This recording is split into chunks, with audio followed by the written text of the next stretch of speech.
and launching this is one of the milestones in my life, and there has been several milestones, but this one is basically captures, it's the essence of all these years. So it's not just like, okay, I felt like writing book and I wrote the book. It's not that simple as that. Most of the spiritual books are very boring, and most of the people don't want to read, and they just read a couple of pages and put it away.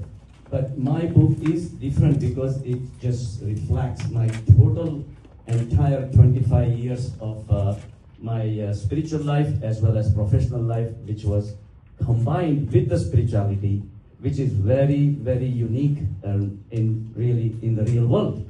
And somehow it just happened to me, and I put all these things into a picture in the book, and the book is being published. So it's really a joy, and it's nice to get my first adventure in this field, and it's really happened because of my patients.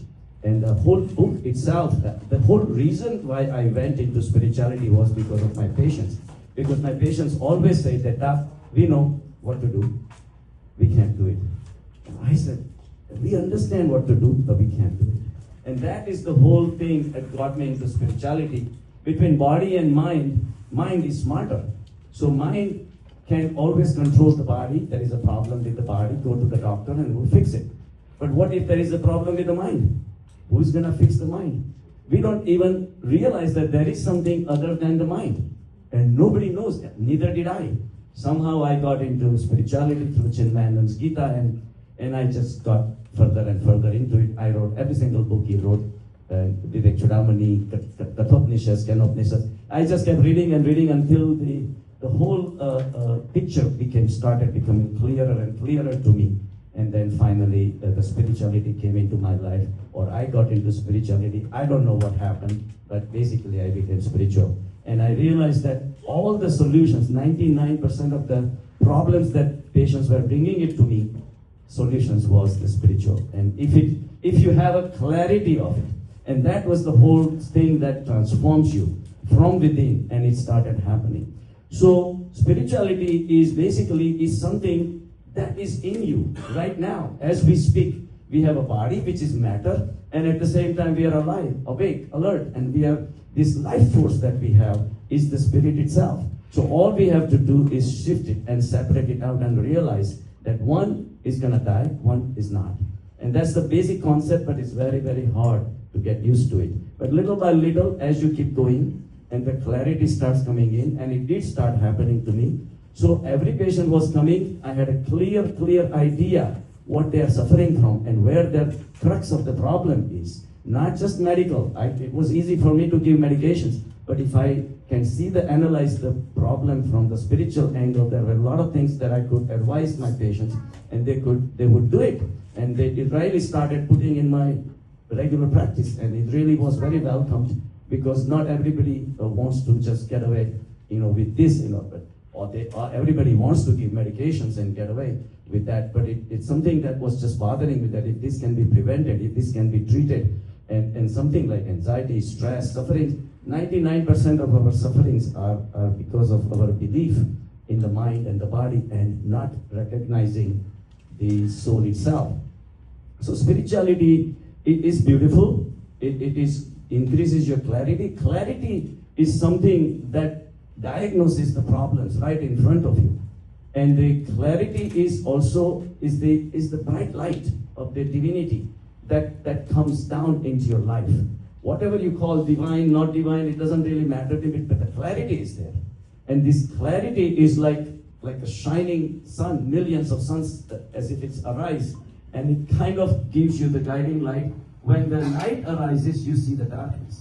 The darkness is where the mind is, where the sufferings is, emotions, distress, anxiety, stress, all these things are negativities building up within the mind, and we feel helpless. So that's when I started realizing that I need to go beyond the mind and find the answer. And I did. And little by little, it started helping me. So one time, a patient of mine came. I'm not going to read the book, but I'm going to, in a synopsis, I'll give you a guy named Steve. He came to see me. This was in the earlier time, and you will read in the book, or if somebody might have read it, they would have realized. So Steve came to me. He was about 40-year-old. And he says, Doc, can you give me some Xanax? I said, why? What happened? He says, well, you know, I used to have a girlfriend for 10 years, then she left me. And then I was married. No, I was 10 years with my wife. Wife left me. Then I had a girlfriend for 3 years. She left me. And now I have only 2 children. They are teenagers. They don't have time for me. So what do? I feel lonely. And how do I cope with all these things? Give me some Xanax. I can't just stand this. I said, Steve, let's take a step back. Let me explain to you things. You don't need Xanax, that I can tell you. Just give me, spend some time with me, I'll explain to you. He says, okay, Doc, I'm ready. You tell me. I said, okay. You eat an apple? He says, yes. Why do we eat an apple? To get some energy. What is in the apple? The carbon atom? He says, yes, carbon is the energy. And then you inhale? Yes. What do you inhale? Oxygen, air. That keeps me breathing. And when you breathe out, what happens? Carbon dioxide goes out. Carbon from the apple and oxygen from the air leaves your body. Carbon dioxide goes back into the atmosphere. What happens to that carbon dioxide? He says, I said, maybe another tree will pick it up. He says, yeah. And make another apple? He says, yeah. What if I eat that apple? The same carbon that was in your body went into the atmosphere, went into the tree, went into the apple, and came in my body. We inhale, exhale all the time. We eat, we defecate, we drink, we urinate. All these continuous cycles are going on. Our body keeps on making new cells every second and keeps on dropping every second also. Billions and billions of cells. That's how we get older. We keep making new cells. Our body keeps on changing. Science says every 7 years, your whole body is recycled. So if you think that you are Steve right now, 7 years later, if I ask you, you will still say, yeah, this is Steve, my body, this is Steve.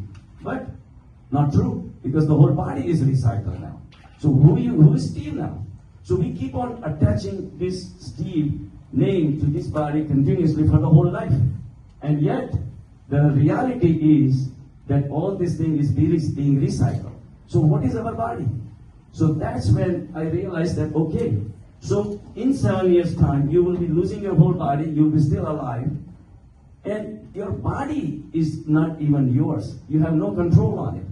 What makes you think that that girlfriend was yours? What makes you think that your wife is yours? Nobody's yours. Your children are yours either. There is somebody within you which always knows these changes, and there is a way to understand that. Suddenly he stopped. He says, okay, Doc, I got it. Somehow he had a different look on his face. He says, okay, I don't need Xanax. He left. 2 weeks later, I got a call from his mother. I thought I was in trouble. So he says, Doc, what did you tell Steve?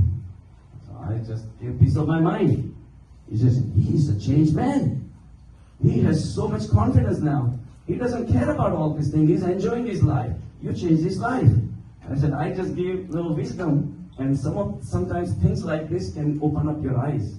The wisdom is not built into the mind. The mind is anti-wisdom. It makes you do things that you normally would not want to do. Sometimes it makes you say things that you don't want to say, but you do it anyway. And then we get caught up into these negativity cycles. So wisdom, allows you to make the right choices. So this is one of the examples, but there are so many examples in the book covering the different sectors and all that. So it's the light of consciousness that really guiding